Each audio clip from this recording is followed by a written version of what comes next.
Human beings are a social species that relies on cooperation to survive and thrive.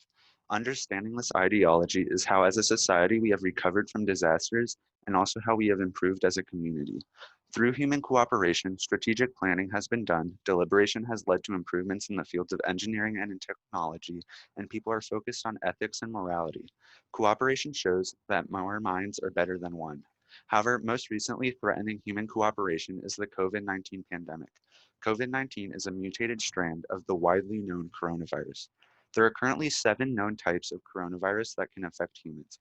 However, the exact origin of the mutated strand has been widely deliberated. Generally, though, most place the origin at the Wuhan market in Wuhan, China. The virus typically has a period of 2 weeks, specifically 2 to 14 days after contraction, where it can be spread but the host is asymptomatic. However, the indicator symptoms, as stated by the Center for Disease Control and Prevention, the CDC, are a lack of taste, a lack of smell, fatigue, headache, cough, and fever. This allowed for an initial outbreak as it was not known about prior to the few first cases appearing.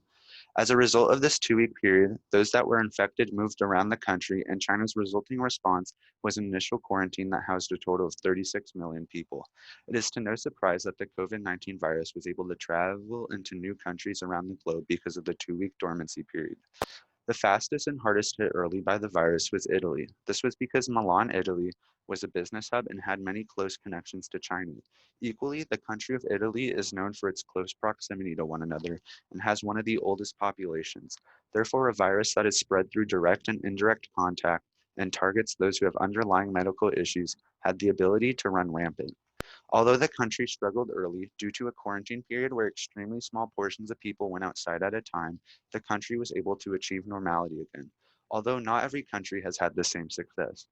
Many have criticized nations for not responding quick enough and with adequate caution, affirming that with the proper care, a pandemic could have been avoided. This being that there were not enough tests, that there was no plan for disease control, and that schools and businesses remained open while cases soared.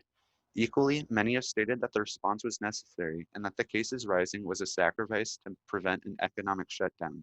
However, in its current state, cases are rising and provisions are being put in place to stop the spread of the virus. There have been many propositions as to how to limit the spread of COVID-19. However, the most popular and considered the most effective is the stay-at-home order. The stay-at-home order is a proposition in which a state or a country puts its citizens under a sort of house arrest, stating that it is safer at home and that all non-essential activities and non-essential travel should be halted, as if people are not outside, they cannot get the virus. Many governments followed the policy of emergency management, which is learning lessons from others in similar circumstances. Therefore, because of Italy, many state-mandated or government-mandated laws were put into place to limit the spread of the virus.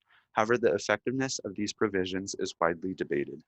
Many state that this initial reaction was not taken seriously enough, and for that reason, the virus has ended up as a pandemic. Ideas such as masks, remote work and learning, and the stay-at-home order have proven to be successful in preventing the spread of the virus. However, the stay-at-home order comes with the flaw of limiting social interaction between humans. Social interaction includes the acts, actions, or practices of 2 or more people mutually orientated towards each other, this simply being through communication. On the other hand, social isolation is an absence of social interactions, contacts, relationships with family and friends, and individuals at large. Social isolation has been linked to many types of developmental issues, many of which are related to mental health. The stigma around mental health has long been negative, highlighting society's perception of perfection. However, mental illness is real, and most notably and commonly diagnosed is depression. Depression itself is classified as feelings of severe despondency and dejection. There has been pressure for mental health to be acknowledged and for healthcare facilities to provide adequate treatment for mental health issues. Similarly, with the impact of the COVID-19 pandemic, self-isolation may have taken a toll on the amount of mental health cases. This is because individuals do not have access to social interaction and therefore cannot openly and freely express emotions, feelings, and live socially. As the quarantine period continues into the foreseeable future, there is controversy over the implications of the stay-at-home order. While many state that the order is necessary for the country to recover and beat the pandemic, many also argue that the stay-at-home order takes away from the poor, the disadvantaged, keeps children and others in abusive households, and limits social interaction, which is necessary for mental well-being. The stay-at-home order poses the question of whether it is more important to preserve a country as a whole or to protect those that are liable and susceptible to danger as a result of quarantine. Now I would like to introduce my colleague, Samantha Taubman, who will be elaborating on the problems associated with the stay-at-home, stay-in-place order.